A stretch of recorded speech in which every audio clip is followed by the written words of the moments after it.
Maoist పార్టీలో ఆదివాసి నాయకత్వం. Maoist party తిరిగి బలోపేతం కావడానికి, తన పట్టు సాధించడానికి అంతర్గత లోపాలను సరిదిద్దుకునే పనిలో పడినట్లు తెలుస్తోంది. మావోయిస్టుల మిలిటరీ కమిషన్కు ఓ ఆదివాసికి నాయకత్వం బాధ్యతలు అప్పగించినట్లు తెలుస్తోంది.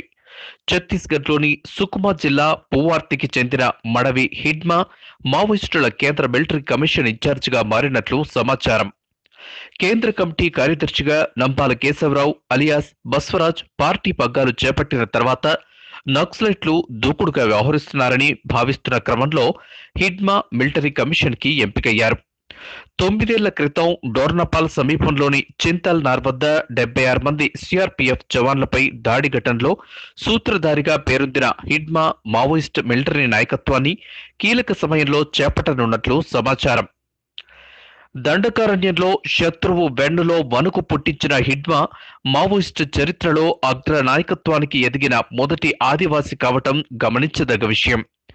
బస్వరాజుతో సహా అధినాయకత్వం అంతా ఆంధ్రప్రదేశ్, తెలంగాణ వాళ్లే కావటం వల్ల హిడ్మా ఎంపిక ప్రస్తుత ఉద్యమ ప్రాంతంగా ఉన్న దండకారణ్యంలో ఆదివాసులకు ఊతమిస్తోందని ప్రచారం.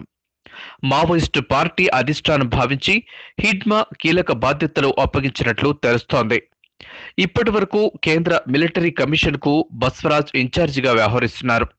కేంద్ర కమిటీ కార్యదర్శిగా ఆయన మారటంతో బెటాలియన్ 1 కమాండర్ గా ఉన్న హిడ్మాతో పాటు మిలిటరీ కార్యకలాపాల్లో దిట్టలుగా ఉన్న Ravula Srinivas alias Ramanna, Tippari Tirupati alias Devuji, Katakam Sudarshan alias Anand, Malluzula Venugopal alias సోనూర్లను మిలిటరీ కమిషన్ నాయకత్వానికి పరిశీలించినట్లు సమాచారం.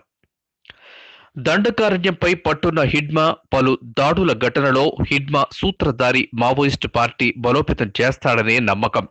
అయితే దండకారణ్యంలో ప్రతి అణువు తెలిసిన హిడ్మా ఆ నాయకత్వంలో ఉంటే కీలక ఎన్నికల సమయంలో పార్టీ తన ఉనికి చాటుకోవచ్చని, అందుకే హిడ్మాని ఎంపిక చేసి ఉంటారని ఇంటెలిజెన్స్ భావిస్తోంది. చింతల్ నార్తో పాటు 2013లో ఛత్తీస్గఢ్ కాంగ్రెస్ నాయకత్వాన్ని మట్టుపెట్టిన జీరామ్ ఘాట్ ఘటనలో, 2017లో 23 మంది సిఆర్పీఎఫ్ జవాన్లను బలిగొన్న బుర్గపాల్ ఘటనలోనూ హిడ్మా సూత్రధారి అని ఇంటెలిజెన్స్ కథనం. మావోయిస్టుల కేంద్ర మిలిటరీ కమిషన్ మిలిటరీ కార్యకలాపాల్లో పార్టీని అంతర్జాతీయ స్థాయిలో దీటైన సాయుధ బలగంగా తీర్చిదిద్దుతోందని ఒక వాదన. హిడ్మాపై 40 లక్షల రివార్డు ప్రకటించిన కేంద్ర రాష్ట్ర ప్రభుత్వాలు హిడ్మా కదలికలపై ఆరా తీస్తున్న నిఘా వర్గాలు.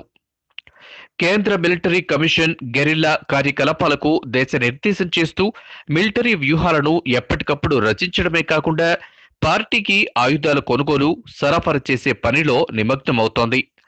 దీనికి తోడు People's Liberation Guerrilla Army, special areas military committee, zonal military కమిటీలు, ప్లాటూన్లు దీనికి అనుసంధానంగా పనిచేస్తాయి. కొత్త మిలిటరీ కమిషన్ ఇన్ఛార్జిగా పోలీసులు కూడా అంగీకరిస్తున్న హిడ్మా తలపై కేంద్ర ప్రభుత్వ ఛత్తీస్గఢ్ రాష్ట్ర ప్రభుత్వం ప్రకటించిన 40 లక్షల రివార్డు ఉంది. ప్రస్తుతం హిడ్మా ముఖ కవలికలపై ఇంటెలిజెన్స్ వద్ద కూడా ఎలాంటి సమాచారం లేకపోవడంతో హిడ్మా ఎలా ఉంటాడో తెలుసుకునే పనిలో పడ్డాయి నిఘా వర్గాలు. 38 ఏళ్ల వయసు ఉండి హిడ్మా మెరికల్ లాంటి 300 మంది యాక్షన్ కమిటీ సభ్యులతో ఎప్పటికప్పుడు మిలిటరీ వ్యూహ రచనలు చేస్తారని సమాచారం. ఈసారి లోక్సభ ఎన్నికల సందర్భంలో హిడ్మా మార్క్ ఘటనలు జరగొచ్చని పోలీసులు అనుమానిస్తున్నారు.